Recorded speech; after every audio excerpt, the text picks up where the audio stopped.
വെള്ള ഉടുപ്പിട്ടു നിറയുമാ ചൈതന്യം, വിജയവിശ്വാസത്തിൽ വിടരുമാ ചിരിയുമാ,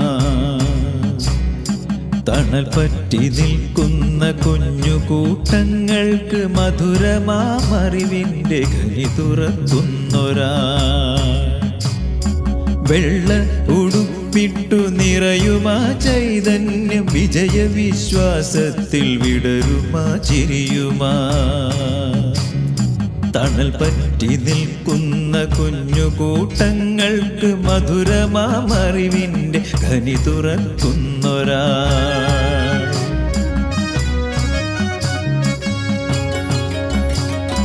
മനസ്സിനെ ചിതൽ മൂടി മങ്ങുന്ന ചിന്തകൾക്കാശ്വാസമേകുന്നൊരക്ഷരലേപനം,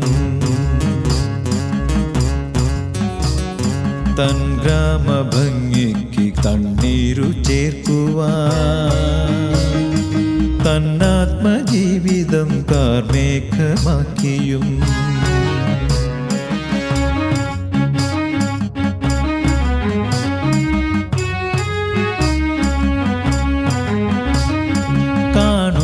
നിത്യവും എന്നുള്ളിലോർമ്മകൾ കാലപ്രയാണത്തിൽ നക്ഷത്രമായിടും, കാലപ്രയാണത്തിൽ നക്ഷത്രമായിടും.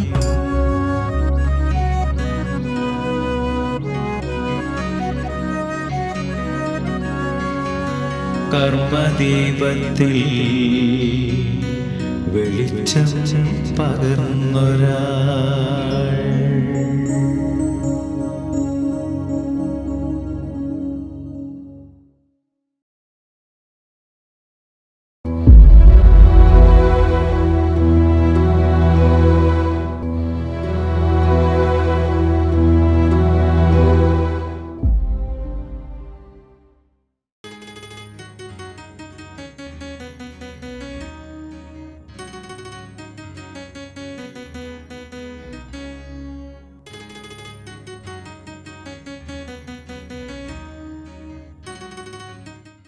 കാലം അതിൻ്റെ സഞ്ചാരപാതയിൽ വിസ്മയം തീർത്ത് മുന്നോട്ടു പോകുമ്പോൾ കൂടെ യാന്ത്രികമായി മറ്റെല്ലാ ജീവജാലങ്ങളും സഞ്ചരിക്കുന്നു. ഈ യാത്രയിൽ ചിലർ ലോകത്തിന് വെളിച്ചം പകരുകയും ചുറ്റുമുള്ള സഹജീവികൾക്ക് ആശ്രയമാവുകയും അനന്തമായ കാരുണ്യത്താൽ അവർ പ്രശോഭിക്കുകയും ചെയ്യുന്നു. കാലത്തിനൊപ്പം സഹയാത്രികരായി ഇത്തരം മനുഷ്യർ കൂടെ ഉണ്ടായി എന്നതിനാലാണ് അത്രമേൽ ദുർബലനായ മനുഷ്യൻ ഇനിയും ഭൂമിയിൽ അവശേഷിക്കുന്നത് എന്ന് വേണം കരുതാൻ.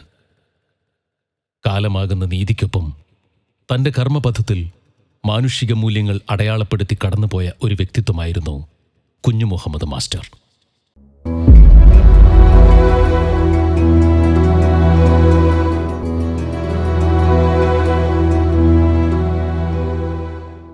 ജീവിതം ഹ്രസ്വമാണെന്ന തിരിച്ചറിവും മനുഷ്യന് ജനിമൃതികൾക്കിടയിൽ മൂല്യവത്തായ നിരവധി പ്രവർത്തനങ്ങൾ സാധ്യമാകും എന്ന ഒരു സന്ദേശം സ്വജീവിതം കൊണ്ട് മറ്റുള്ളവർക്ക് പകർന്ന് കാരുണ്യവും സ്നേഹവും പരിഗണനയും മഹത്തായ ജീവിതവും സാധ്യമാകുമെന്നും കർമ്മത്തിലൂടെ കുഞ്ഞു മുഹമ്മദ് മാസ്റ്റർ ചുറ്റുമുള്ളവരെ ബോധ്യപ്പെടുത്തി. ഉപ്പാനെക്കുറിച്ച് എത്ര പറഞ്ഞാലും അധികമാവില്ല എന്നാണ് എനിക്ക് തോന്നുന്നത്. ഇളം തലമുറയ്ക്ക് അക്ഷര വെളിച്ചം പകർന്നു കൊടുത്ത ഉപ്പ മുതിർന്ന തലമുറക്ക് നന്മകൾ നൽകിക്കൊണ്ട് സ്വയം പ്രകാശിക്കുകയായിരുന്നു എന്നാണ് എൻ്റെ അഭിപ്രായം. ഉപ്പ ജീവിതത്തിൻ്റെ നാനാതുറകളിലുമുള്ള വ്യക്തികളുമായി ബന്ധം പുലർത്തുകയും മരിക്കുന്നതുവരെ ആ ബന്ധം കാത്തു സൂക്ഷിക്കുകയും ചെയ്തു എന്നുള്ളത് വലിയ ഒരു കാര്യമാണ്. ഉപ്പാടെ നിഘണ്ടുവിൽ ഞങ്ങൾ എന്നല്ലാതെ ഞാൻ എന്നൊരു പദം പോലും ഉണ്ടായിരുന്നില്ല എന്നാണ് എൻ്റെ അനുഭവ സാക്ഷ്യം. ഉപ്പ ജീവൻ തുല്യം സ്നേഹിക്കുന്ന ഉപ്പാടെ നാട്ടുകാരെ ഉപ്പാടെ ബന്ധുമിത്രാദികളെയും മരിക്കുന്നത് വരെ ചേർത്ത് നിർത്തുവാനും അതോടൊപ്പം തന്നെ അവരുമായുള്ള ബന്ധം ഊഷ്മളമാക്കുവാനും ഉപ്പാക്ക് സാധിച്ചു എന്നത് നിസ്സാര കാര്യമല്ല. അതോടൊപ്പം തന്നെ ഉപ്പ ഒരു തികഞ്ഞ മതേതരവാദിയായിരുന്നു. കലർപ്പില്ലാത്ത മതേതരത്വം കാത്തുസൂക്ഷിച്ച അപൂർവ വ്യക്തികളിൽ ഒരാളായിരുന്നു. മറ്റുള്ളവർക്ക് വേണ്ടി ജീവിച്ച് അവർക്ക് വേണ്ടി മരിക്കുന്നത് വരെ സ്വന്തം ജീവിതം ഒഴിഞ്ഞുവെച്ച മഹാനുഭാവന്മാരിൽ ഒരാളായിരുന്നു. ക്ലാസ് മുറിയിൽ മാത്രം ഒതുങ്ങുന്നതല്ല ഒരു അധ്യാപകന്റെ ജീവിതം. ജീവിതം തന്നെ അധ്യാപനമാണെന്ന് മാസ്റ്റർക്ക് ഉത്തമ ബോധ്യമുണ്ടായിരുന്നു. പതിറ്റാണ്ടുകൾ തന്റെ കർമ്മപഥത്തിൽ നിസ്വാർത്ഥ സേവനമനുഷ്ഠിച്ച് കുഞ്ഞു മുഹമ്മദ് മാസ്റ്റർ കടന്നുപോയപ്പോൾ ഒരു ഗ്രാമമൊന്നാകെ ആ നീറ്റലിന്റെ വേദനയിൽ ഗദ്ഗതപ്പെട്ടു. നഷ്ടബോധത്തിന്റെ ആഴം അവരെല്ലാം അറിഞ്ഞു. മാഷനെ പറ്റിയിട്ട് പറയുകയാണെങ്കിൽ എന്ത് പറയണം, എവിടുന്ന് പറയണം, എങ്ങനെ തുടങ്ങണം എന്നൊന്നും അറിയില്ല. എന്താ വെച്ചാൽ നേരിട്ടിട്ട് ഒരു കുടുംബം പോലെ ഞങ്ങൾ മാഷനായിട്ട് കഴിഞ്ഞിട്ടുണ്ടായിരുന്നതാണ്. വളരെ ചെറുപ്പം തൊട്ടിട്ട് തന്നെ മാഷയുടെ കുടുംബമായിട്ടും ഞങ്ങളായിട്ടും ഒരുപാട് അടുത്തിടപഴകിയിട്ടുള്ളതാണ്. ആ കാര്യവളം എന്ന് പറഞ്ഞ പ്രദേശം ഒരു സാധാരണക്കാര് ഉള്ളൊരു പ്രദേശമായിരുന്നു. അവിടുത്തെ ഒരു 10-60 കുടുംബങ്ങളാണ് ഏകദേശം ഉണ്ടായിരുന്നത്. ആ ഓരോ കുടുംബങ്ങളിലും മാഷ് എന്നുള്ള രീതിയിൽ മാഷയുടെ ഒരു സ്ഥാനം എല്ലാ ആൾക്കാരുടെ ഇടയിലും ഉറപ്പിക്കാൻ മാഷ്ക്ക് സാധിച്ചിട്ടുണ്ട്. ഞാൻ 4ലും 3ലൊക്കെ പഠിക്കുമ്പോഴാണ് എനിക്ക് തോന്നുന്നത് മാഷ് എന്ന് പറഞ്ഞ ഒരു മനുഷ്യനായിട്ടല്ല അന്നൊന്നും എനിക്ക് തോന്നിയിരുന്നത്. നമ്മളന്ന് ഗാന്ധിജീനെ കുറിച്ചിട്ടൊക്കെ അല്ലേ നമ്മുടെ മനസ്സിലൊക്കെ ചിന്ത ഉണ്ടായിരുന്നത്. ആ ഒരു രൂപം ഇപ്പൊ കുറച്ചും കൂടി വലുതായപ്പോഴാണ് എന്താണ് ആ വികാരം നമുക്ക് മനസ്സിലാവാൻ തുടങ്ങിയത്. അതേപോലെ തന്നെ ഇന്ത്യയൊക്കെ ചെറുപ്പത്തിൽ എൻ്റെ അച്ഛനൊരു ചായക്കടയായിരുന്നു. അപ്പോൾ മാഷയുടെ വീട്ടിലേക്ക് അവിടെ പറമ്പിൽ പണിയെടുക്കുമ്പോൾ ചായ കൊണ്ടുപോകുക എന്ന് പറഞ്ഞാൽ ഞങ്ങൾ കുട്ടികൾക്ക് ഭയങ്കര സന്തോഷമാണ്. ഒരു വള്ളിക്കൊട്ടയിൽ ചായയും ഇതൊക്കെ വെച്ചിട്ട് മാഷയുടെ വീട്ടിലേക്കായിട്ട് ചായ ആയിട്ട് പോകുമ്പോൾ മാഷ് ഞങ്ങൾക്ക് പാടത്ത് ഇറങ്ങാനും നടേണ്ട കാലമൊക്കെ ആകുമ്പോൾ ഞങ്ങളെ കൊണ്ട് ഒരു കുറച്ച് ഞാറൊക്കെ ഇട്ടിട്ട് ചളിയിൽ ചേറിലിങ്ങനെ നടാനുള്ളൊരു പ്രോത്സാഹനം അത് വേറൊരാളും അങ്ങനെ തരില്ല. അപ്പം മാഷ് ഞങ്ങളുടെ പോലെ തന്നെയാണ് മാഷുടെ മക്കളേനെയും വളർത്തിയിട്ടുണ്ടായിരുന്നത്. പഠിപ്പ് വിദ്യാഭ്യാസത്തിനേക്കാൾ ഉപരി ഒരു മനുഷ്യനായി വളർത്താൻ മാഷുടെ മക്കളെ പോലെ തന്നെ ആ ചുറ്റുവട്ടത്തുള്ള ആൾക്കാരേനെയും മാഷ് സഹായിച്ചിട്ടുണ്ട്. അതേപോലെ ഒരു കുടുംബത്തെ എന്തേ തരത്തിലുള്ള വിഷമം വന്നാലും സാമ്പത്തികമായിട്ട് അവിടെ വേറെയും കുറേ സാമ്പത്തികമായിട്ട് ആൾക്കാരുണ്ടെങ്കിലും അതിനേക്കാൾ ഉപരി മാഷ് എല്ലാവരുടെ മനസ്സിലും ഒരു പ്രതിഫലം ഇച്ഛിക്കാതെയാണ് പ്രവർത്തിച്ചിട്ടുണ്ടായിരുന്നത്. ഞങ്ങൾ ഒരിക്കൽ ഇതേപോലെ ഒരു ഛർദി പിടിച്ചിട്ട് കോട്ടയിൽ ആശുപത്രിയിൽ അഡ്മിറ്റ് ആവേണ്ട ഒരു സാഹചര്യം വന്നു. അന്ന് മാഷക്ക് ഒരു നോമ്പിൻ്റെ കാലമായിരുന്നത്. പെൻഷൻ കിട്ടിയിട്ട് ആ പെൻഷൻ്റെ പൈസയിട്ട് മാഷ് നേരെ കോട്ടൂൽ ആശുപത്രിയിലേക്കാണ് പ്രാഥമിക ആരോഗ്യ കേന്ദ്രം വന്നത്. അവിടെ വന്നിട്ട് ആ വാർഡിൽ കുറേ ആൾക്കാരൊന്ന് രോഗികളായിട്ട് കിടന്നുണ്ടായിരുന്നു. അവർക്ക് എല്ലാവർക്കും 15 ഉറുപ്പ്യാണെന്ന് കൂലി ഉണ്ടായിരുന്ന കാലം സ്ത്രീകൾക്ക്. അതിൽ നിന്ന് ആ മാഷയുടെ വരുമാനത്തിൽ നിന്ന് മാഷ 5 രൂപ 2 രൂപ 3 രൂപ ആ ഉള്ള രീതിയിൽ അന്ന് അവിടെ കൊടുത്തു. അതൊക്കെ ആലോചിക്കുമ്പോൾ അത് നമ്മുടെ അടുത്തുള്ള ആൾക്കാരൊന്നുമല്ല, മാഷ അറിയ പോലും ചെയ്യാത്ത ആൾക്കാരാണ്. എപ്പോഴും സാധുക്കളുടെ കൂടെ നിൽക്കാനും അവരെ കണ്ണീരൊപ്പാനും ഒരു തുണ്ടം ശർക്കര അച്ചാണ് വീട്ടിലുണ്ടെങ്കിൽ അതുപോലെ തരാനും മാഷ അത്രയും നല്ല രീതിയിൽ പ്രവർത്തിച്ചായിരുന്നു. അതേപോലെ ഈ പണിക്ക് പോണ ആൾക്കാർ ഇവിടെ ഒപ്പം മാഷ് നിന്നിട്ട് അവർ പണിയെടുക്കുമ്പോൾ അവർക്ക് ഉച്ചയ്ക്ക് ചോറുണ്ണാൻ പോകുമ്പോൾ ഉള്ള വിറക് പറക്കി മാഷ് കെട്ടാക്കി വെച്ചിട്ടുണ്ടാവും. അന്നൊക്കെ എല്ലാവരും വീട്ടിലും ഗ്യാസൊന്നും ഉണ്ടായിരുന്നില്ല. ഒക്കെ സാധാരണക്കാരാണ് വിറക് കത്തിക്കണ അടുപ്പൊക്കെയാണ് ഉണ്ടായിരുന്നത്. അപ്പോൾ ഉച്ചയ്ക്ക് വരുമ്പോൾ ഇവർക്ക് ഒരു കെട്ട് വിറകും ഉണ്ടാവും. അതേപോലെ നാളികേരായാലും അല്ലെ കഴുങ്ക് കയറി അടക്കിയൊക്കെ പറിക്കണ കാലായാൽ വലിയ ആൾക്കാരുടെ ഒപ്പം കുട്ടികളേനെയും ഒരു ചെറിയ കൊട്ടയിട്ട് അടക്കി പറക്കാനായിട്ട് മാഷ് വിളിക്കും. എന്നുവെച്ചാൽ 25 പൈസയൊക്കെ തരണുള്ളെങ്കിലും അന്ന് അതിൻ്റെ മൂല്യം വലിയ ഇതായിരുന്നു. ആ 25 പൈസയുടെ എന്നുള്ളതല്ല, മാഷയുടെ വീട്ടിലേക്ക് പോവുക എന്ന് പറയുമ്പോൾ ഉള്ളൊരു ഉത്സാഹം അത് ഭയങ്കര സന്തോഷമുള്ളതായിരുന്നു. അതേപോലെ തന്നെ എല്ലാ കാര്യത്തിലും ഇപ്പോൾ ഞാനൊക്കെ എൻ്റെ കല്യാണം കഴിഞ്ഞിട്ട് എൻ്റെ നാടാണ് ഇതെങ്കിലും കല്യാണം കഴിഞ്ഞിട്ട് പോയിട്ട് ഏറ്റവും ആദ്യം വരുമ്പോൾ മാഷയുടെ വീട്ടിലേക്ക് പോയി മാഷേനെ കണ്ടാലാണ് ഒരു സമാധാനമാവുള്ളൂ. അസുഖമായിട്ട് കിടന്ന് നല്ല കിടക്കുമ്പോൾ 1 or 2 തവണ മാത്രമാണ് ഞാൻ പോയിട്ടുള്ളൂ. മരിച്ചു കഴിഞ്ഞിട്ട് ഞാൻ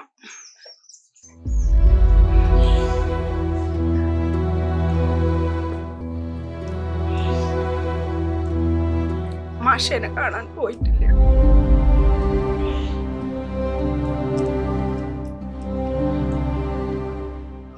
മരിച്ചു കഴിഞ്ഞിട്ട് കിടക്കണ ഒരു രൂപം മനസ്സിലില്ല എപ്പോഴും.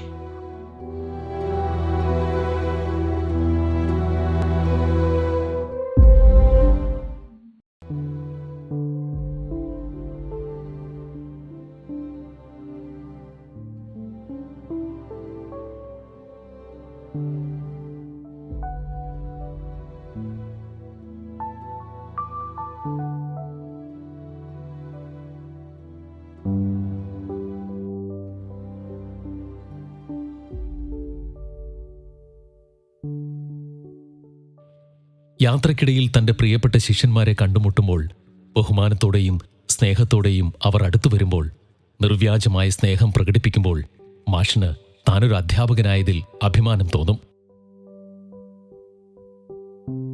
മാഷേ, ഓ മാഷിക്ക് എന്നെ മനസ്സിലായ? ഇല്ല. മാഷ എന്നെ പഠിപ്പിച്ചിട്ടുണ്ട്. എന്റെ പേര് ജമാൽ ആ എന്നാണ്. മാഷിക്ക് സുഖല്ലേ? സുഖാണ്, പോണു, കുഴപ്പമൊന്നുമില്ല. എന്നാ മാഷ് വണ്ടി വേണ്ട ഞാൻ വിട്ടുതരാം. വേണ്ട, ഞാനിങ്ങനെ നടന്നു പോയിക്കോളാം. അതല്ലേ പതിവ്. ഞാനിങ്ങനെ സുഖമായി ഇങ്ങനെ നടന്നു പോയിക്കോളാം. ഇപ്പൊ വരുന്നില്ല കേട്ടോ, ഞാൻ ഇങ്ങനെ നടന്നു പോയിക്കോളാം. ശരി എന്നാല്. ശരി മാഷ. ഒരു അധ്യാപകന് മാത്രം ലഭിക്കുന്ന അപൂർവമായ അനുഗ്രഹമായിരുന്നു അതെല്ലാം.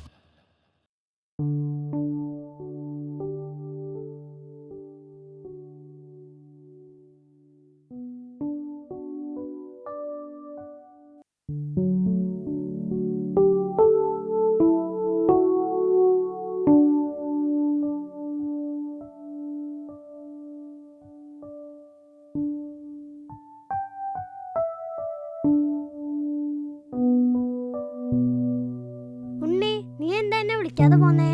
ഞാൻ വിളിച്ചിരുന്നല്ലോ.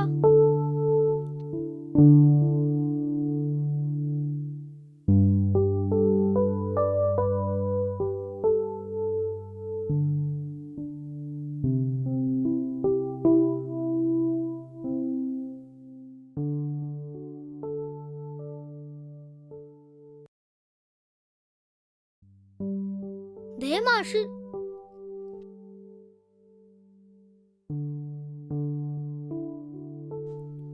മാഷിന്റെ കയ്യിൽ ഇന്ന് എന്തായാലും നാരങ്ങമുട്ടായി ഉണ്ടാവും.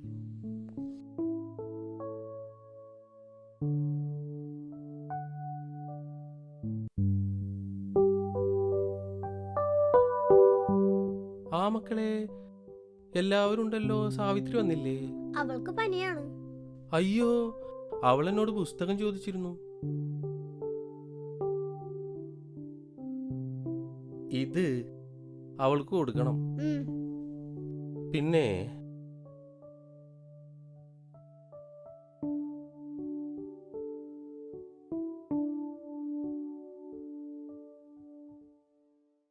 പിടിച്ചേ.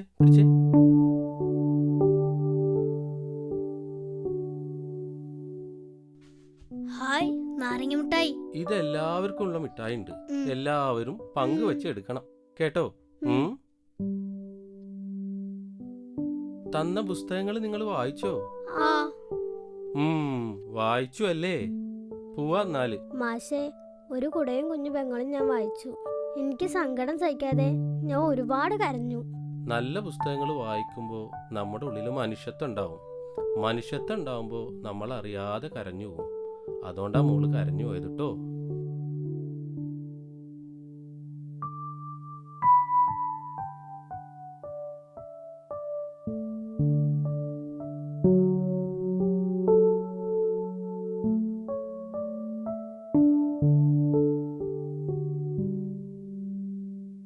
മാഷെക്കുറിച്ച് ഓർമ്മകൾ എത്ര പറഞ്ഞാലും അവസാനിക്കില്ല. മാഷ് ചെയ്യുന്ന ഓരോ പ്രവൃത്തികളും ഒരുപാട് വലിയ സന്ദേശം സമൂഹത്തിന് നൽകിക്കൊണ്ടാണ് അദ്ദേഹം എന്ത് പ്രവൃത്തികളും ചെയ്തിരുന്നത്.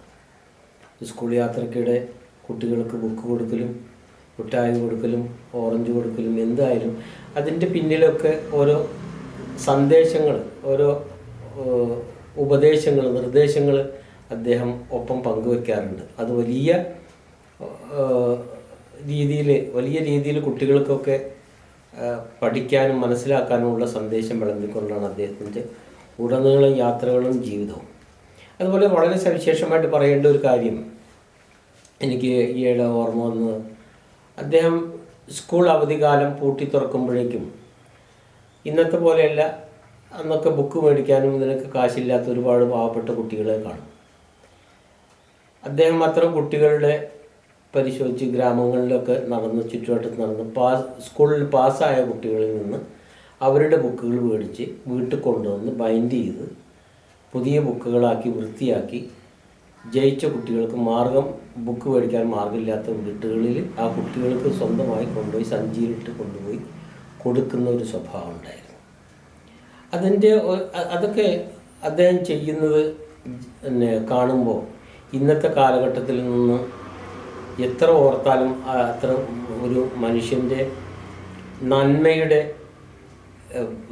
അതിര് എത്രമാത്രം ഉണ്ട് എന്ന് മാഷെ അളക്കാൻ കഴിയാത്ത രീതിയിലുള്ള പ്രവർത്തനമായിരുന്നു മാഷയുടെ സന്ദേശങ്ങളും പ്രവൃത്തികളും എല്ലാം. അതാണ് ഞാൻ പറഞ്ഞത്, എന്ത് പ്രവൃത്തിയിലും ഒരു മഹത്തായ സന്ദേശം എപ്പോഴും ആർക്കും അനുകരിക്കാനാകാവുന്ന രീതിയിൽ മൂപ്പർ പങ്കുവെച്ചുകൊണ്ടാണ് ഈ രാജ്യത്തോട്, ഈ നാടിനോട്, ഇതിനോട് വിട പറഞ്ഞത്. കുട്ടികളിലൂടെ നാളെയുടെ ഉന്നതമായ പൗരന്മാരെ വാർത്തെടുക്കുക എന്ന കർത്തവ്യത്തിനാണ് മാഷ് പ്രാധാന്യം കൽപ്പിച്ചത്. വായനയുടെ അനന്തമായ ലോകത്തിലൂടെ നന്മയുടെയും മനുഷ്യസ്നേഹത്തിൻ്റെയും വാഹകരാക്കുകയും വിഭജനങ്ങളില്ലാത്ത കാരുണ്യമുള്ള ഒരു തലമുറയെ സൃഷ്ടിക്കുക. അവരാണ് നാടിൻ്റെ സമ്പത്ത്.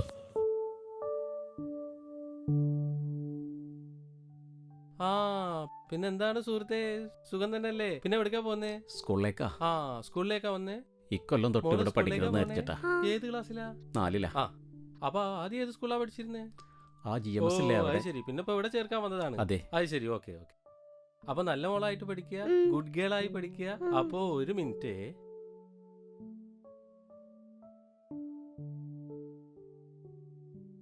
ഇതിലേ എന്താ പറയാ നാരങ്ങമിഠായി ഉണ്ട്, അത് തരാം മോൾക്ക്. നാരങ്ങമിഠായി ഉണ്ട്, കിട്ടണ്ടേ?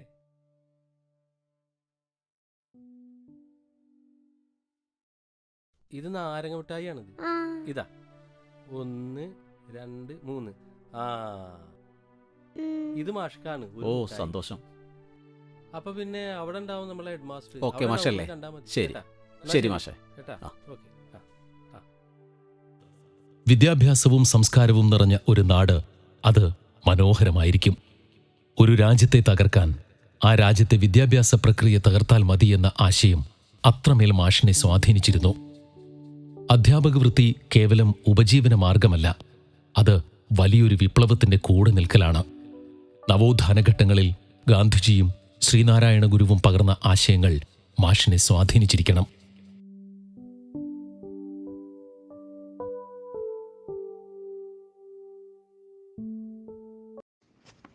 നമസ്കാരം. ഉപ്പാനെക്കുറിച്ച് ഒരു ഡോക്യുമെൻ്ററി ചെയ്യുന്നു എന്ന് അറിഞ്ഞതിൽ വളരെ സന്തോഷം തോന്നി. ഇതിനുവേണ്ടി അഹോരാത്രം പരിശ്രമിച്ച എല്ലാവർക്കും ഞങ്ങളുടെ നന്ദി രേഖപ്പെടുത്തുന്നു.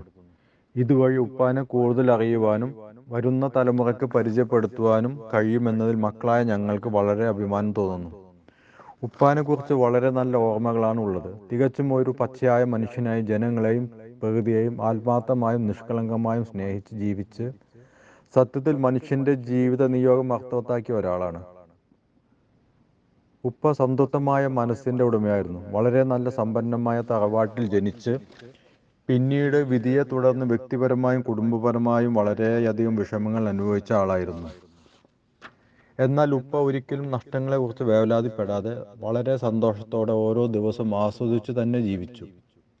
ഉപ്പ എപ്പോഴും പറയുന്ന ഒരു കാര്യമുണ്ട്: നമ്മളെക്കാൾ ജീവിത സാഹചര്യം കുറവുള്ളവരിലേക്ക് നോക്കുക. അതുവഴി സന്തോഷവും സംതൃപ്തിയും നേടുവാനും എല്ലാവരെയും ഉപദേശിച്ചു. നമ്മളെക്കാൾ കഷ്ടപ്പെടുന്നവർ എത്രയോ ആളുകൾ ഈ ലോകത്തുണ്ട്.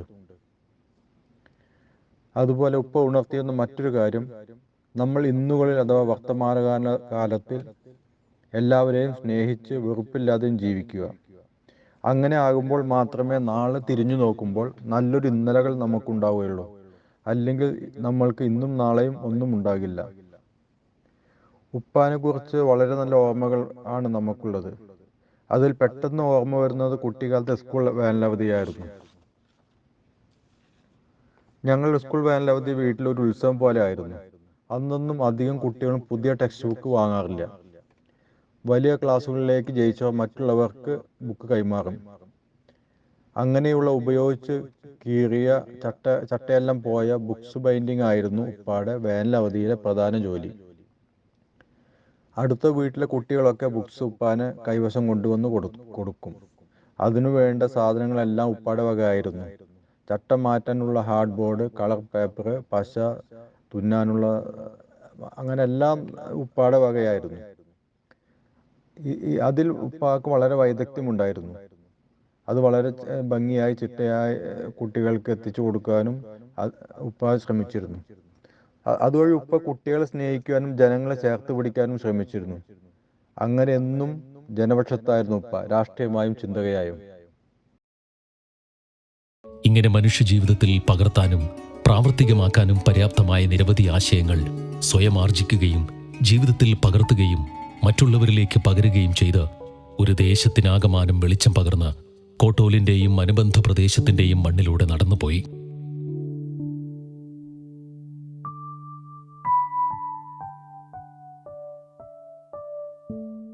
എന്തായി മോളുടെ കാര്യം, അഡ്മിഷന്റെ കാര്യം ശരിയായ? ആയിട്ടില്ല, ഇങ്ങനെ നോക്കുന്നുണ്ട്. ആ, അത് ഇനി വെച്ച് താമസിപ്പിക്കരുത്. എത്രയും വേഗം അത് ശരിയാക്കുക. മോളുടെ പഠിപ്പും കാര്യങ്ങളും ഇതാവരുത്. എത്ര കണ്ടു ഉയരത്തിൽ പോകാൻ പറ്റട്ടെ അത്രയും പൊക്കോട്ടെ. അപ്പൊ അതിനുള്ള കാര്യങ്ങൾ ചെയ്യാം, പിന്നെ ചെയ്യാം, കുറച്ച് കഴിഞ്ഞ് ദിവസങ്ങൾ കഴിഞ്ഞ് ചെയ്യാം. അപ്പൊ അങ്ങനെ വരുത്തരുത്. പെട്ടെന്ന് കാര്യങ്ങൾ ശരിയാക്കുക. അപ്പൊ എല്ലാവരും ഉണ്ടല്ലോ. അപ്പൊ നമുക്ക് പോയി കഴിഞ്ഞാൽ അത് സത്യത്തിൽ ശരിയാവുന്നതേ ഉള്ളൂ. പ്രത്യേകിച്ച് മക്കളുടെ കാര്യം, പഠിപ്പിന്റെ കാര്യം ഒരു കാരണവശാലും അത് നിർത്തിവെക്കരുത്. അത് തുടർച്ചയായിട്ട് ഇങ്ങനെ പോട്ടെ. അവരാ ജീവിതം ഇതാവട്ടെ കേട്ടാ. അല്ലാതെ പിന്നേക്ക് വെക്കരുത് ഒരിക്കലും കേട്ടാ. ശരി, എന്നാ കാണാട്ടോ. കാലത്തിന് മായ്ക്കാൻ കഴിയാത്ത അടയാളപ്പെടുത്തലുകൾ പല തലമുറകളിൽ ബാക്കിയാക്കി കുഞ്ഞു മുഹമ്മദ് മാസ്റ്റർ കാലയവനികയ്ക്കുള്ളിലേക്ക് മറഞ്ഞു.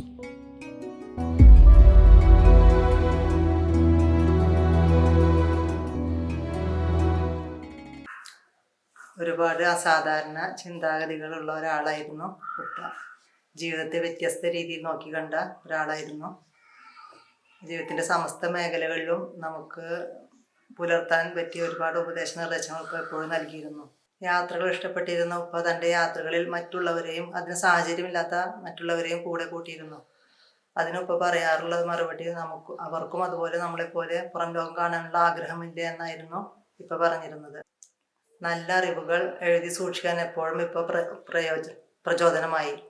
മഹാന്മാരുടെ ഉപദേശങ്ങളും മഹത്വചനങ്ങളും എഴുതി സൂക്ഷിക്കുന്ന പതിവ് മക്കൾക്കും ഇപ്പോൾ പകർന്നു തന്നു. എത്ര വലിയ സാഹചര്യത്തിൽ കഴിയുമ്പോഴും വിനയാന്വിതമായ ഒരു മനസ്സ് കാത്തു സൂക്ഷിക്കുക എന്നത് ഉപ്പ പറഞ്ഞു തന്ന മറ്റൊരു നല്ല ഉപദേശമാണ്.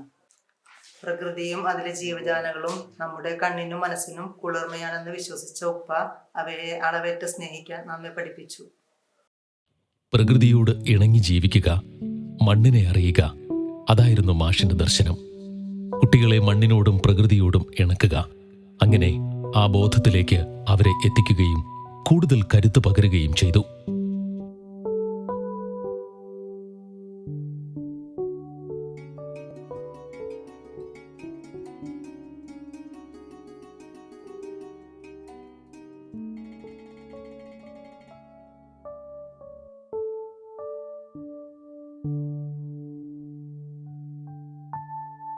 ശംസു, ഓ,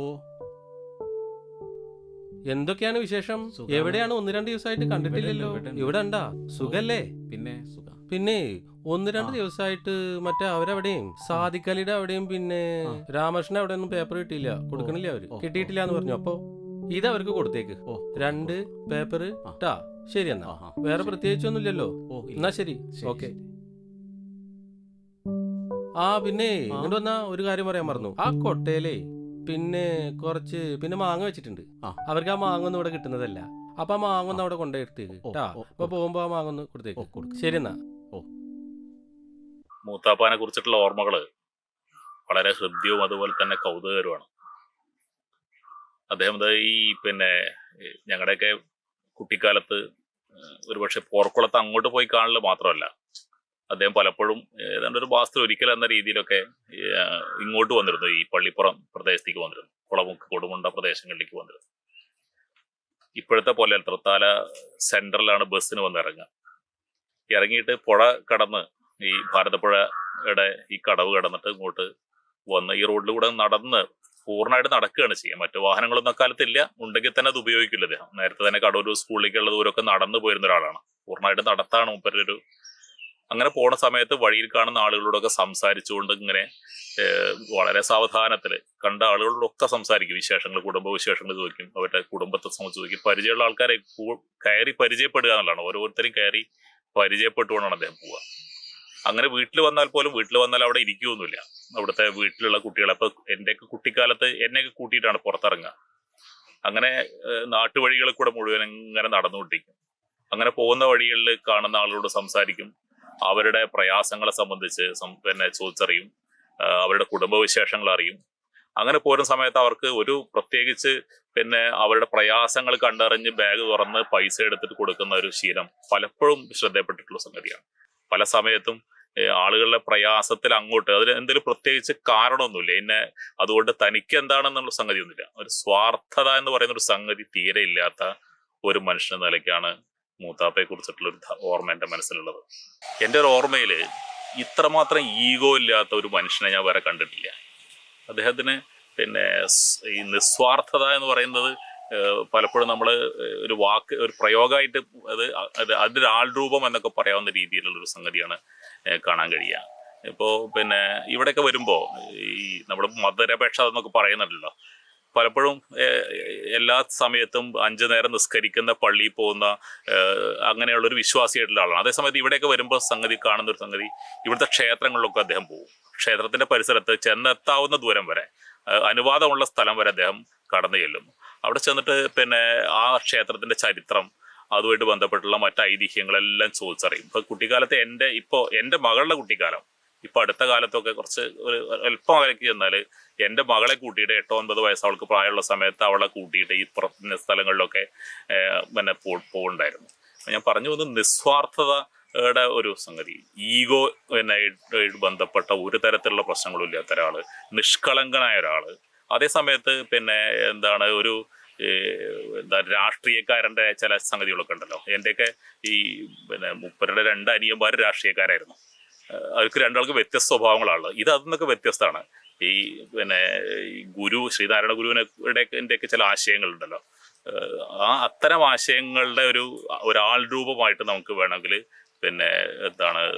മൂത്താപ്പയെ കുറിച്ച് പറയാൻ കഴിയും.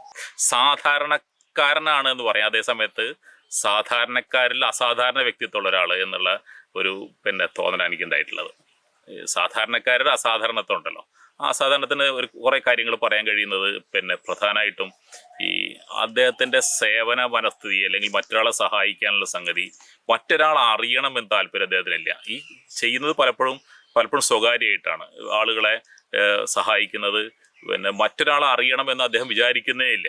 അത് സ്വാഭാവികമായിട്ട് വരികയാണ്. മനസ്സിൻ്റെ ആഴത്തിൽ നിന്ന് നേരിട്ടിട്ട് ഒരാളെ സഹായിക്കാനുള്ള ഒരു മനോഭാവം വരിക എന്നുള്ളതാണ് തോന്നിയിട്ടുള്ള ഒരു സംഗതി.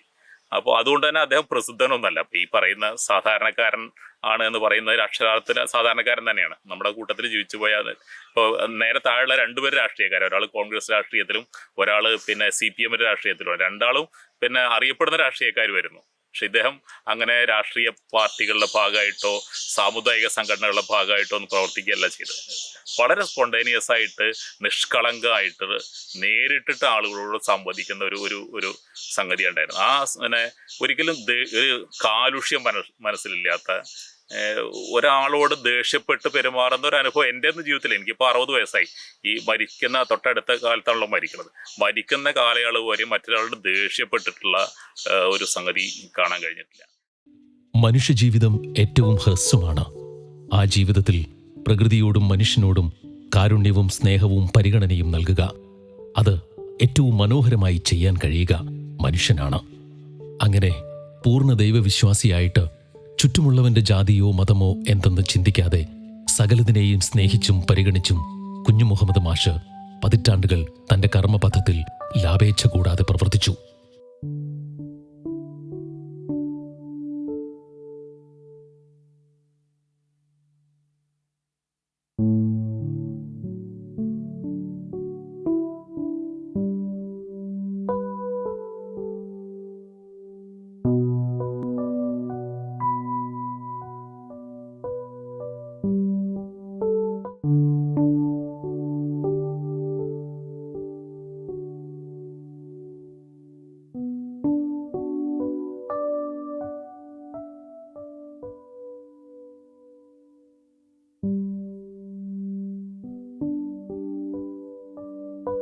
അദ്ദേഹത്തിന്റെ മകന്റെ ഓർമ്മക്കുറിപ്പിൽ പറയുന്നത് പോലെ പുതിയ തലമുറയ്ക്ക് വെളിച്ചമേകാൻ സ്വയം പ്രകാശിച്ച ഒരാൾ, അതായിരുന്നു മാഷ്.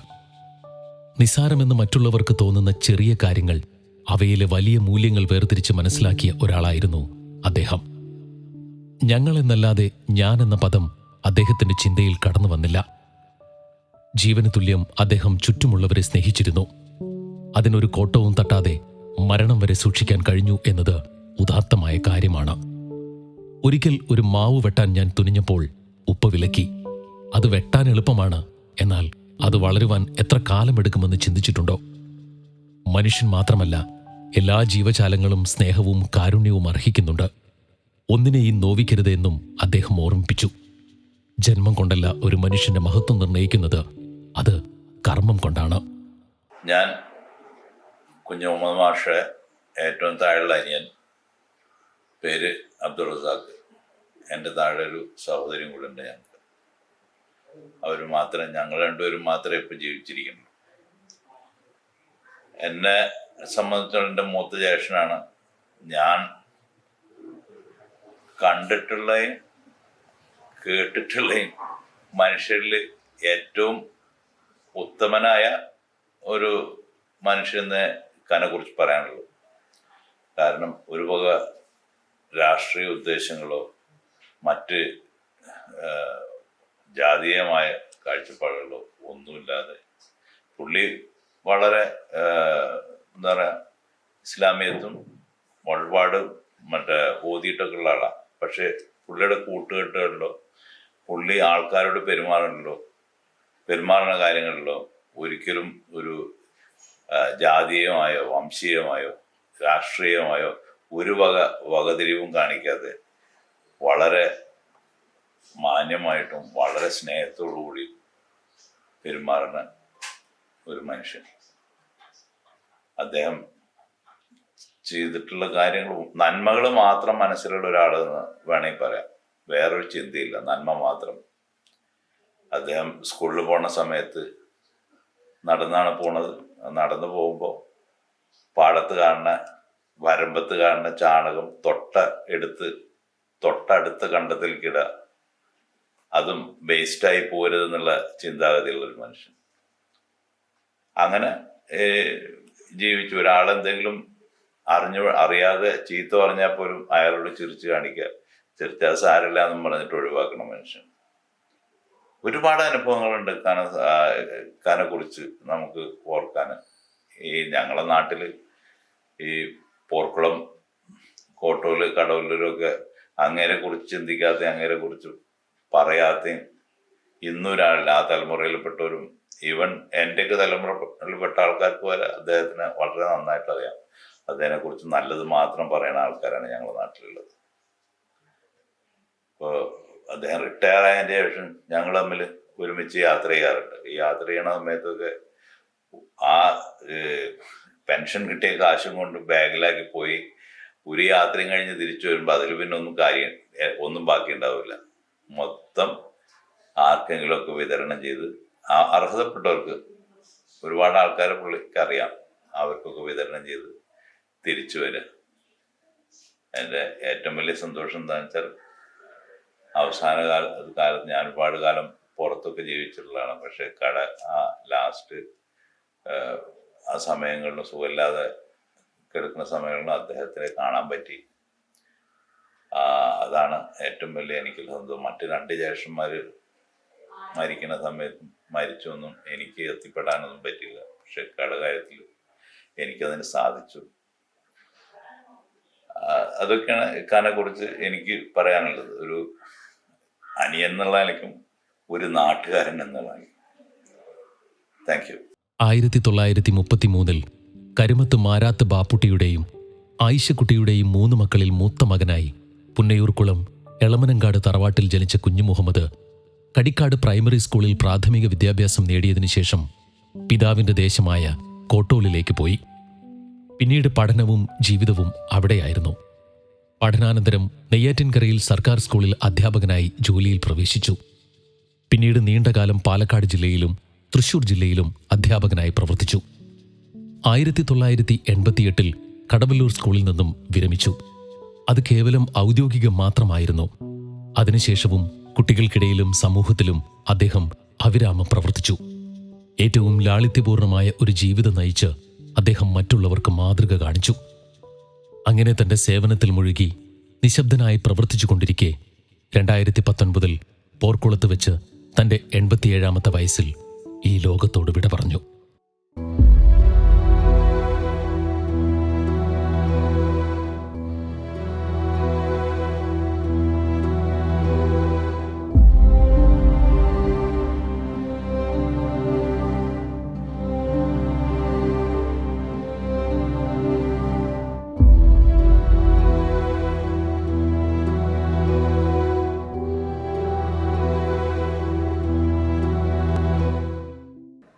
തൊള്ളായിരത്തി 1984-85 കാലഘട്ടത്തിൽ SSLC കഴിഞ്ഞ ഒരു കടവല ഹൈസ്കൂളിന്റെ പൂർവ്വ വിദ്യാർത്ഥിയാണ് ഞാൻ.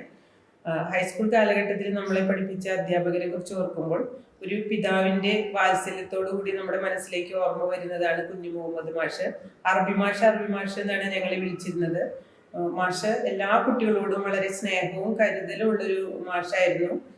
ഞങ്ങളെപ്പോഴും എൻ്റെ അറബി ഞാൻ പഠിച്ചിട്ടില്ലെങ്കിൽ ഞങ്ങളെപ്പോഴും അറബി സാറിൻ്റെ ക്ലാസ്സിൽ പോയിരിക്കാറുണ്ട് എന്നുള്ളതാണ് സത്യം. അങ്ങനെ അന്ന് അലിഫ്, വാഹ്, താഹ് എന്നുള്ളൊരു വാക്കുകളൊക്കെ ഞാൻ അറബി സാറിൻ്റെ കയ്യിൽ നിന്ന് പഠിച്ചത് ഇന്നും ഓർക്കുന്നു. ഒരു അച്ഛനെ പോലെ വാത്സല്യത്തോടെ ഞാൻ ഓർക്കുന്ന ഒരു അധ്യാപകനാണ് അറബി മാഷ്. അറബി മാഷെ കുറിച്ചിട്ട് 2 വാക്ക് പറയാൻ എനിക്ക് ഒരു സാഹചര്യം വന്നതിൽ ഞാൻ വളരെയധികം സന്തോഷിക്കുന്നു. കടവല്ലൂരുകാരി എന്ന നിലയിലാണ് ഞാൻ മാഷിനെ ആദ്യമായിട്ട് കേൾക്കുന്നത്. പിന്നെ നമുക്ക് വളരെ വേണ്ടപ്പെട്ട ഒരു വ്യക്തിയായിരുന്നു ഉമ്മർക്ക എന്ന് പറയുന്നത്. അപ്പം അദ്ദേഹത്തിൻ്റെ വൈഫിൻ്റെ അച്ഛൻ എന്നുള്ള ആ ഒരു സ്ഥാനത്ത് നമ്മുടെ സ്കൂളിൽ അറബി മാഷായിട്ട് വർക്ക് ചെയ്തിരുന്നു എന്നത് ഞാൻ മുന്നേ അറിഞ്ഞിട്ടുണ്ട്. പിന്നെ അദ്ദേഹത്തിൻ്റെ പേരക്കിടങ്ങളായിട്ടുള്ള അമീറ, അവരെയൊക്കെ ആയിട്ട് നല്ല കോണ്ടാക്റ്റും ഒക്കെ ആയിരുന്നു.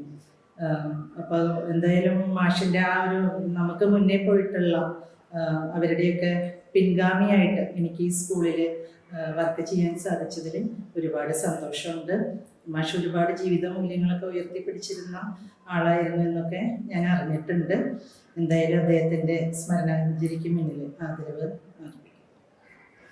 ഞാൻ ഇവിടെ എത്തിച്ചേർന്നത് കഴിഞ്ഞ വർഷമാണ്. അപ്പോൾ തൊട്ട് മാഷെക്കുറിച്ചുള്ള കുറേ കാര്യങ്ങൾ എനിക്ക് മനസ്സിലായിട്ടുണ്ട്. ഞങ്ങളുടെ കുഞ്ഞു മുഹമ്മദ് മാഷ് ഇവിടുത്തെ അറബി മാഷാണ്. ദീർഘകാലം അദ്ദേഹം ഇവിടെ സർവീസിലുണ്ടായിരുന്നു മനസ്സിലായിട്ടുണ്ട്. അതുപോലെ തന്നെ എല്ലാ കുട്ടികളും അധ്യാപകരും അദ്ദേഹത്തെക്കുറിച്ച് നന്മയോടെ ഓർക്കുന്ന കാര്യമാണ്.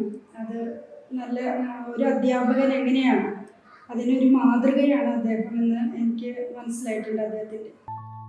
നന്മയിൽ അധിഷ്ഠിതമായ ഒരു ജീവിതത്തിന്റെ ദർപ്പണമായിരുന്നു ആ സ്വാത്വികമായ ജീവിതം. കുഞ്ഞീത് മാഷെ പറ്റി പറയുകയാണെങ്കിൽ എനിക്ക് ഒരുപാട് കാര്യങ്ങൾ പറയാനുണ്ട്. നല്ലൊരു മനുഷ്യനായിരുന്നു അദ്ദേഹം. എവിടെ വെച്ച് കണ്ടാലും എവിടെ ആയാലും മാഷ് അപ്പോൾ എല്ലാവരും അടുത്തേക്ക് എത്തും. ഞങ്ങൾ ഇവിടെ സ്ഥാപനം കിട്ടി തന്നെ മാഷ നല്ല മനസ്സുകൊണ്ടാണ് ഞങ്ങൾക്ക് ഇത് കിട്ടിയത്.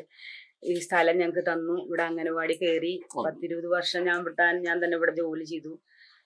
നല്ലൊരു മനസ്സിന്റെ ഉടമയായിരുന്നു മാഷ്. ഇടയ്ക്കിടയ്ക്ക് കുട്ടികളെ കാണാൻ വരും, മിഠായിട്ട് വരും. കുട്ടികളെ കാണാൻ വരുമ്പോൾ വലിപ്പം ചെറുപ്പം അങ്ങനെ പൈസ ഉള്ള ആൾക്കാരെ അങ്ങനെ ഒരുതൊന്നും മാഷ്ക്ക് ഉണ്ടായിരുന്നില്ല. ഇടയ്ക്ക് ഇതേപോലെ വയസ്സായാലും വയ്യാതെ ആയാലും മാഷ് വടിയൊക്കെ കുത്തിയിട്ട് ഞങ്ങളുടെ വീടിന്റെ ഭാഗത്തേക്കൊക്കെ വരും. എല്ലാവരും കാണും. അതൊക്കെ മാഷ്ക്ക് എല്ലാവരും കാണുന്നത് വലിയ ഇഷ്ടമാണ്. എല്ലാവരും കണ്ട് എല്ലാവരും വർത്താനും കാര്യങ്ങളും ഒക്കെ ചോദിക്കും എല്ലാവരോടും. അപ്പൊ വലിയ ഇഷ്ടമാണ് മാഷ്ക്ക് അതൊക്കെ ചോദിക്കുന്നത് പറയുന്നത്. ഇടയ്ക്ക് കുട്ടികളെ വന്ന് കാണാൻ വരുമ്പോൾ പറയും, ഒന്ന് പല്ല് കാണിച്ച്, ഒന്ന് ചിരിച്ച്, എന്നാലും മിഠായി തരുള്ളൂ പറയും. അങ്ങനെ ഇടയ്ക്കിടയ്ക്ക് കുട്ടികൾക്ക് മിഠായി ആയിട്ട് വരും ഇവിടെ അംഗനവാടിയിലേക്ക്. ഞങ്ങൾ ആദ്യം വാടകയ്ക്കായിരുന്നു അംഗനവാടി ഉണ്ടായിരുന്നത്. അവിടെ ആദ്യം തന്നെ മാഷ് ഒരു ഷെഡ് വെച്ച് തന്നു. മാഷിന്റെ വലിയ പറമ്പാണ്. ആ പറമ്പിൽ വലിയൊരു ഷെഡ് വെച്ച് തന്നു. മാഷ് തന്നെ വെച്ച് തന്നു ഞങ്ങൾക്ക്. എന്നിട്ട് ആ ഷെഡ് മോശമായപ്പോൾ മാഷ് തന്നെ സ്ഥലം തന്ന് ഞങ്ങൾ പഞ്ചായത്തിലേക്ക് എഴുതി കൊടുത്തു. ഞങ്ങൾക്ക് ഇവിടെ അംഗനവാടിയായി. അതൊരിക്കലും മറക്കില്ല. ഈ സ്ഥാപനം ഇവിടെ ഉള്ളത് ഒരിക്കലും മാഷിന്റെ പേര് വെക്കാൻ പറഞ്ഞപ്പോൾ മാഷ സമ്മതിച്ചില്ല. അത് വേണ്ട, അതെനിക്ക് വേണ്ട, അത് വേണ്ട പറഞ്ഞു.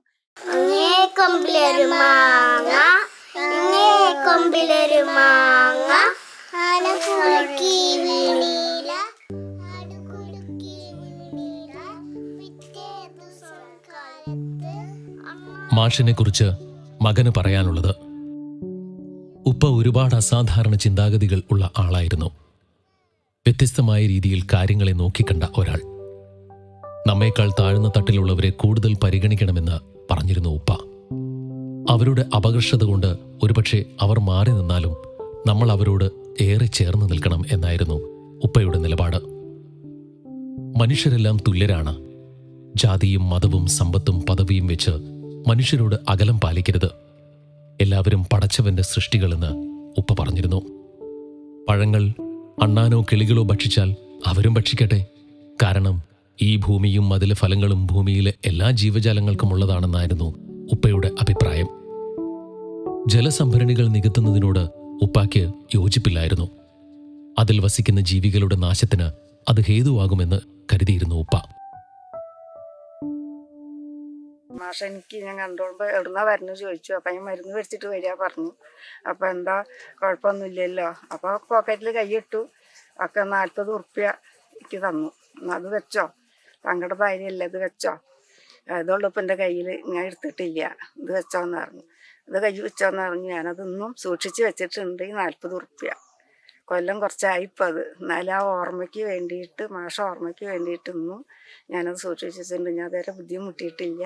എൻ്റെ കയ്യിൽ നിന്ന് പൈസ ആ പേഴ്സിലൊന്നും എനിക്ക് പൈസ മാർക്കറ്റ് പോയിട്ടില്ല. ഈ ഭൂമിയെയും അതിലെ ജീവജാലങ്ങളെയും സംരക്ഷിക്കുക. വരും തലമുറയ്ക്കായി അതിനെ സൂക്ഷിക്കേണ്ടത് നമ്മുടെ കടമയാണെന്ന് ഉപ്പ ഇടയ്ക്കിടെ ഓർമ്മിപ്പിച്ചു. മിണ്ടാപ്രാണികളുടെ വിശപ്പിന്റെ വിളി നന്നായി മനസ്സിലാക്കാൻ ഉപ്പാക്ക് കഴിഞ്ഞിട്ടുണ്ട്. തുടക്കം മുതൽ ഒടുക്കം വരെ ജ്വലിച്ചു നിന്ന ആ ദീപനാളം എന്നേക്കുമായി പൊലിഞ്ഞു പോയെങ്കിലും അത് പരത്തിയ പ്രകാശം മങ്ങാതെ മായാതെ എന്നെന്നും ഈ ഭൂമിയിൽ അലയടിക്കും. കുഞ്ഞുമുഹമ്മദ് മാഷേനെ എനിക്ക് നേരിട്ടറിയില്ല. പക്ഷേ അദ്ദേഹത്തെക്കുറിച്ച് ഒരുപാട് കേട്ടറിഞ്ഞിട്ടുണ്ട്. നമ്മുടെ രാജ്യത്ത് സൗഹാർദ്ദവും മാനവികതയും മനുഷ്യനോടുള്ള കരുതലുമൊക്കെ അന്യം നിൽക്കുന്ന ഇന്നിൻ്റെ കാലഘട്ടത്തിൽ പുതിയ തലമുറ എന്തുകൊണ്ടും തുടർന്ന് പിന്തുടരേണ്ട ഒരു വ്യക്തിത്വമാണ് അദ്ദേഹം എന്ന കാര്യത്തിൽ യാതൊരു സംശയവുമില്ല.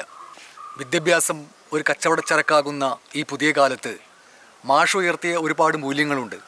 അദ്ദേഹത്തെക്കുറിച്ചുള്ള ചില ഗ്രന്ഥങ്ങൾ, പുസ്തകങ്ങൾ വായിക്കാനുള്ള അവസരം ലഭിച്ചപ്പോൾ ഇത്തരത്തിലുള്ള അധ്യാപകർ ഈ കാലഘട്ടത്തിൻ്റെ ഒരു അനിവാര്യതയാണ് എന്ന കാര്യത്തിൽ യാതൊരു തർക്കവുമില്ല. പൊതുവിദ്യാഭ്യാസം കേരളത്തിൻ്റെ ശാക്തീകരണത്തിന് വേണ്ടി ഉപയോഗിക്കുന്ന ഈ പുതിയ കാലഘട്ടത്തിൽ മാഷുടെ ആ പിന്തുടർച്ചയായി അധ്യാപന രംഗത്ത് ഒരു മാതൃകയാണ്. അദ്ദേഹത്തെ പിന്തുടരുന്ന അധ്യാപകർ ഈ പുതിയ കാലഘട്ടത്തിൽ കേരളത്തിൻ്റെ വിദ്യാഭ്യാസ രംഗത്ത് നവോത്ഥാന പ്രസ്ഥാനങ്ങൾക്ക് മൊത്തത്തിൽ മാതൃകയാകും എന്ന കാര്യത്തിൽ നമുക്ക് അഭിമാനിക്കാം. ഒരു നിരക്കും ഒരു കുറ്റം പറയാനുള്ള ഒരു പ്രവർത്തനം നമുക്ക് പറയാൻ സാധിച്ചിട്ടില്ല. ഞങ്ങൾക്ക് ഒരുമിച്ച് ജീവിച്ചിട്ട് മാർക്കറ്റ് മാറുന്നവരെ ഏട്ടന്മാരെ അഞ്ചന്മാരെ പറച്ചിലൊക്കെ പറഞ്ഞ് മനസ്സിലാക്കിയിട്ട് ചിരിച്ചിട്ടേ പറയാം. കുട്ടികളെ പഠിപ്പിക്കാൻ പോകുന്നിടത്ത് ടീച്ചർമാർ അന്ന് പറയുന്നത് ചിരിച്ചിട്ടേ ചീത്ത പറയുള്ളൂ. കുട്ടികളെ മാഷുള്ള ക്ലാസ്സിലെ കുട്ടികൾ പഠിക്കാൻ പോകത്തുള്ളൂ. അതേമാതിരി ഇരുന്ന് അന്നത്തെ കാലത്തുള്ള മുമ്പത്തെ പെരുമാറ്റങ്ങൾ ജനങ്ങൾ അത് ഒക്കെ തന്നെയായിരുന്നു അന്നത്തെ കാലത്ത്. നല്ലൊരു ഒരു കുറ്റം പറയാൻ പറ്റാതെ എൻ്റെ കണ്ട കാലം മുതലേക്ക് മൂപ്പരെ മരണം വരെ എനിക്ക് കുഞ്ഞാമ്മ മാഷ് ഇന്നതാന്ന് പറയാനുള്ള ഒരു തെറ്റ് പറയാനോ അല്ലെങ്കിൽ ഒന്ന് സൂചിപ്പിക്കാനോ അങ്ങനെ ഒരു ആളായിട്ട് വഴക്കുണ്ടാക്കി പറയാനോ ഇന്ത്യയിൽ ഞാൻ കേട്ടിട്ടില്ല. ഇപ്പോൾ 85 വയസ്സായി. നിരവധി മഹത്തായ ഗുണങ്ങൾ ബാക്കി വെച്ചാണ് അദ്ദേഹം കടന്നുപോയത്. ഇരുട്ടിന് പിന്നിൽ തീർച്ചയായും വെളിച്ചമുണ്ട്. എത്ര ഉന്നതമായ സ്ഥാനത്ത് കഴിയുമ്പോഴും വിനയാന്വിതനായിരിക്കുക. അങ്ങനെ വിസ്മയകരവും മഹത്തരവുമായ ആശയങ്ങൾ പ്രാവർത്തികമാക്കിയ ഒരു അപൂർവ വ്യക്തിത്വമായിരുന്നു കുഞ്ഞു മുഹമ്മദ് മാസ്റ്റർ എന്ന പ്രകാശം പരത്തിയ ഒരാൾ.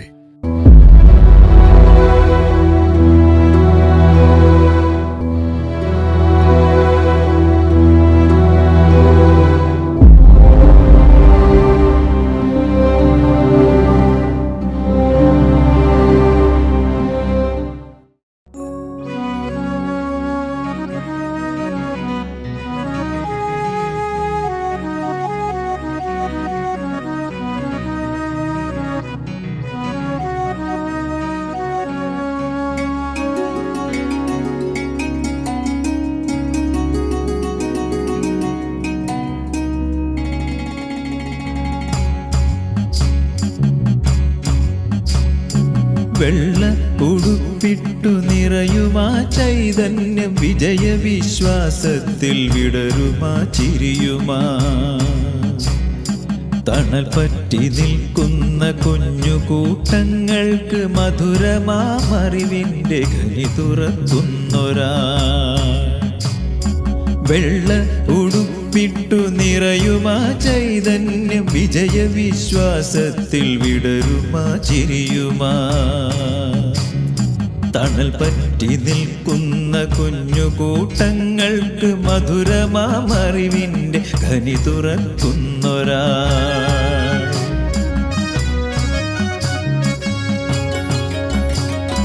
മനസ്സിനെ ചിതൽ മൂടി മങ്ങുന്ന ചിന്തകൾക്കാശ്വാസമേകുന്നൊരക്ഷരലേപനം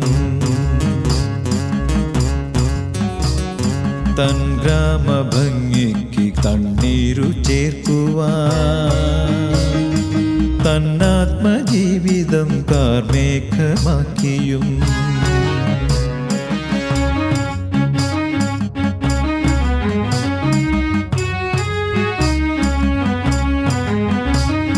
കാണുന്നു നിത്യവും എന്നുള്ളിലോർമ്മകൾ കാലപ്രയാണത്തിൽ നക്ഷത്രമായിടും